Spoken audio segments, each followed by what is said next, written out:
Narito po tayo ngayon guys, mayroon lang po tugunan natin. Mayroon po siyang napanood po sa social media ngayon na yung matataas po na may tungkulin po sa sundalo ay pumalag daw at mag-aaklas na po daw sa kaya BBM.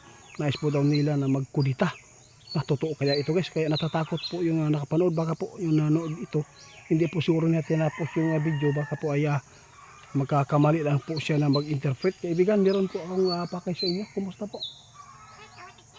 Nag-alala po yung nagpaabot sa atin, baka po daw magkukulita tapos ay maka-extend daw yung presidente. Guys, ito po ang sabi ng ating kaibigan, huwag po kayong matatakot, wala pong ganyan o wala po, hindi po yan mangyayari, hindi po yan mag-aaklas po yung mga kasundaluhan natin kay BBM. No, ayaw po nila na magpapadala na po ng mga tao, lalo na yung mga tao sumisigaw na pa-resignon daw si BBM. Walang mangyayari po ng ganyan guys. Kung before po kayo manood ng mga video, tapusin po ninyo muna. Before po kayo magtatanong para hindi kayo mag-alala at malulungkot. Dahil po alam po natin, no, iba po talaga pag ang kudita ay mangyayari ay hindi po talaga maganda po sa Pilipinas. No? Maraming kaguluhan po talaga magaganap. Kaibigan, wala po ba? Totoo ito? Wala ba? Kasi marami po nagpaabot nito sa atin, hindi lang isa. Sabi po niya, itiit, gusto kong malaman po sa inyo kaibigan, kung meron kaming napanood na balita ngayon, na mag-aaklas po daw mga sundalo, magkukudita na daw. Hinihintay lang po daw nila yung mga tao ngayon, pero ito po sabi ni kaibigan mismo. Huwag kayong maniwala guys, dahil po sinabi mismo ng ating kaibigan, hindi po yan mangyayari. Walang mga sundalo at kapulisan na mag-aaklas po sa administrasyon ni BBM. Salamat po tayo. Hindi madagdagan po ng kaguluhan ng ating bansa. Maghintay lang po tayo sa tamang panahon. Yun lang po ang ating maipabot sa inyo. Kaya dapat, no, salamat po sa inyong pagtitiwala sa mga kaibigan. No, sa lahat po na nakapaabot sa atin tungkol po dyan. Walang kudita na magaganap dahil po ay hindi po totoo yung sinasabi. Sinabi na ni kaibigan mismo na hindi po talaga magpapatupad po yung mga kasundaluhan, hindi po mag-aaklas. Ayaw po nila ng mga sabi-sabi lang ng mga tao kasi marami pong mga sa social media nagpapaabot, no, mga general na mga ex-retired na, no, ano daw, makipaglaban po daw. Pero huwag kayong mga niwala dyan, no? Hindi po yan magaganap. Sa totoo lang marami po na mga suporta pa rin ang mga mga Marcos dito, no? Marami pang mga kasundaluhan, kapulisan na sumusuporta sa mga Marcos ngayon. Tulad nila Ma'am Amy at saka ni BBM kaibigan. O ito po yung malinaw na sinasabi ng ating kaibigan. Okay po.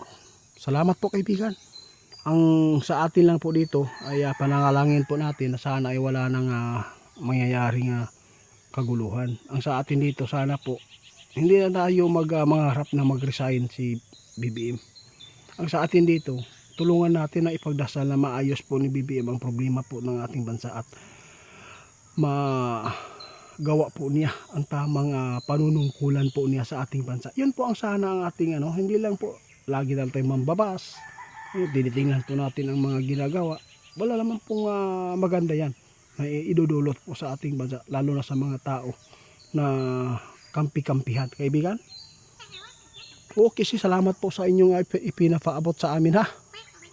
Oo, wag lang po kayong basta-basta maniniwala sa social media ngayon guys.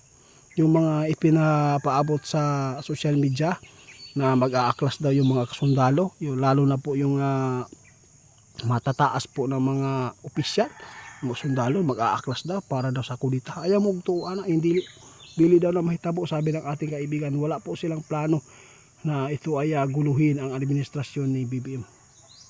Huwag lang tayo matakot, no?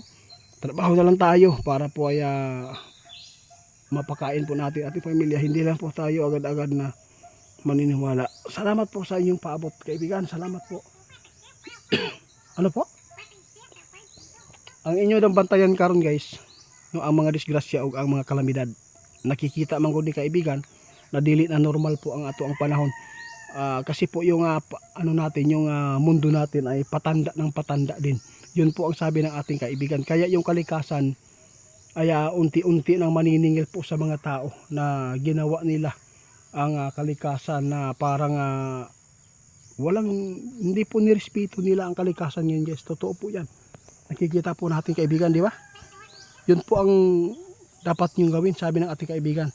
Mag-ingat po tayo sa mga virus ngayon guys ha. Huwag po kayong basta-basta lumabas po sa mga kabahayan ninyo. Lalo na ay kumakalat na ngayon ang monkeypox. Grabe, ayaw ko matulad tayo sa noong COVID-19, no kaibigan?